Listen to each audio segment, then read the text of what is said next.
Now, I thought I'd open a new segment of this channel where I shall be now reviewing classic sci-fi and horror pictures.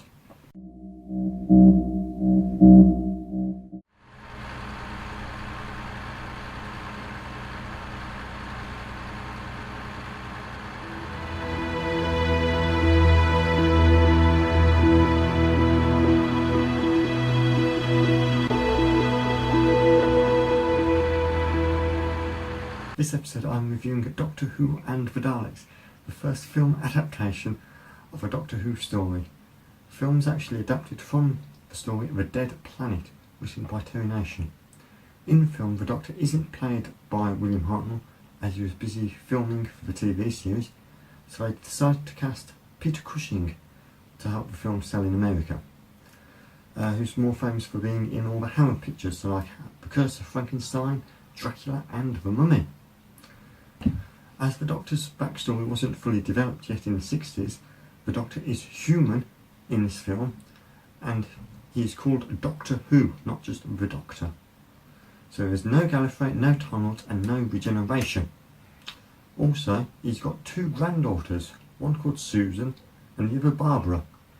And of course, for comic relief, they've got Barbara's boyfriend, Ian.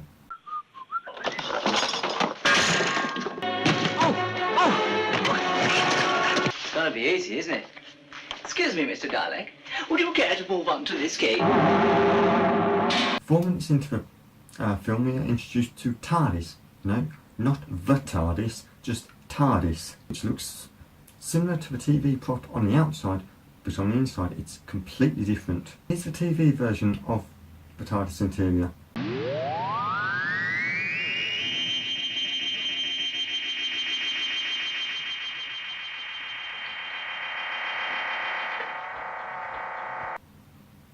And now a film version of the TARDIS interior.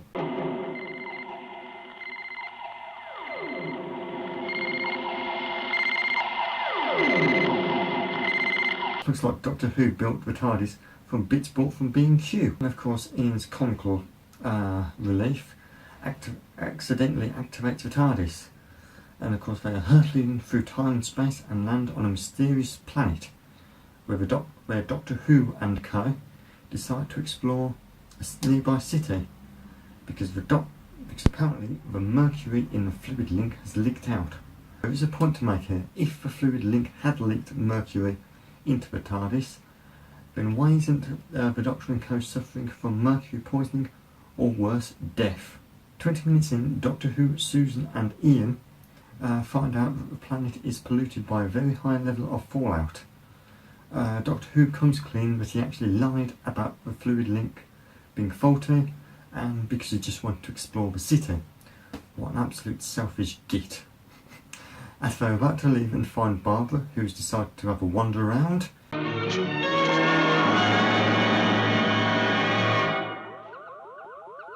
Daleks actually have their motive power and all the doors just on silent mode just to make this big entrance. This version, the Daleks look very different compared to their original TV series counterparts.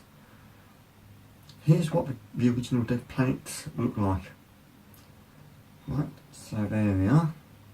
And in the TV series you could only tell who was the leader by the highness of their voice. Whereas in the film version you have the black leader, just here, and then you have the red sub-leader who also moonlights as the catering Dalek as well. I have brought you more food and water.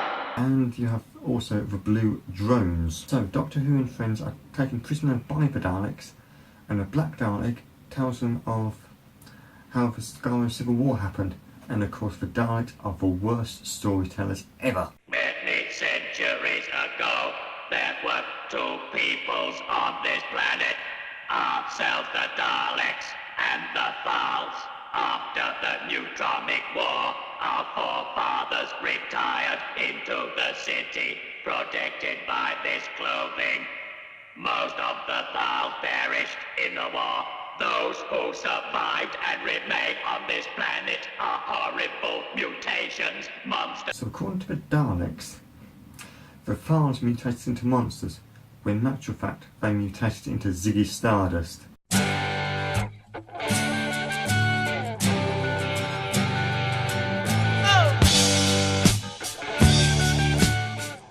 After Doctor Who and friends have taken the anti-radiation drugs that Susan brought back from TARDIS, they hatch a plan by disabling one of the Daleks who is part of a room service.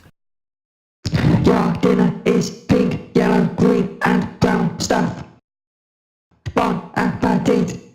The Dalek guarding the lift must be extremely stupid, as it is clearly obvious that Doctor Who is pushing the Dalek machine.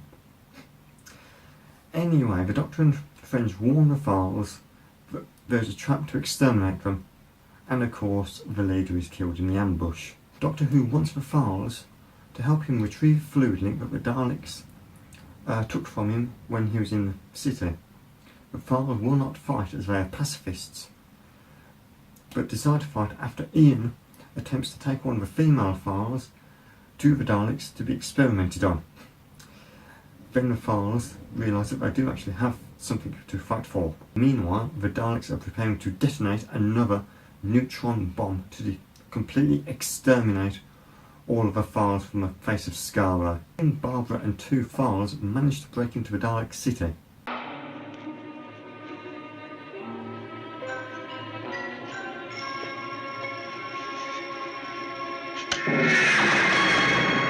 You'd think that the Daleks would have some kind of security camera or a guard on that gate, because it's relatively easy to actually get in. You just press a button and the door opens. The main File group and Ian's party attack the Daleks' main control room just as the bomb's detonation reaches zero. Look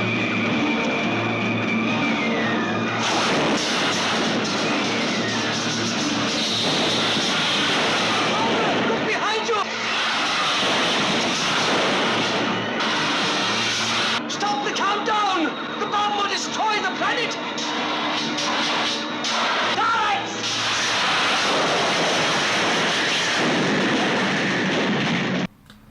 You'd think with all those Daleks facing Ian, one of them would have actually hit him. But of course, Doctor Who, the Files and his companions win. The Daleks are all destroyed, and that's it. So of course the Doctor then goes off into another adventure, but then of course, as soon as Ian opens the TARDIS doors, it looks as if they've shrunk and they've arrived in Roman Britain.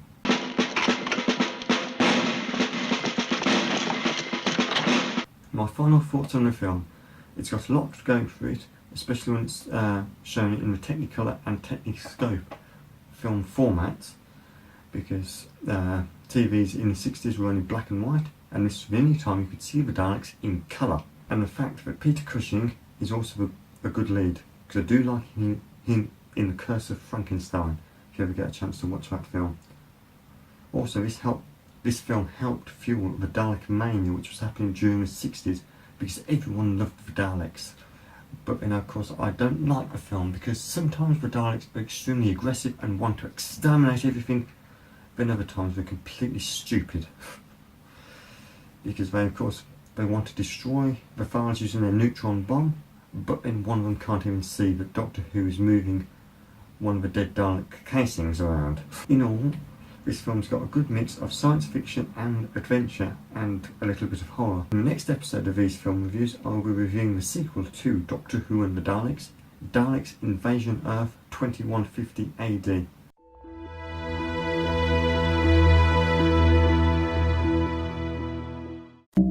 Do not forget to like and share this audio visual material, or you will be exterminated.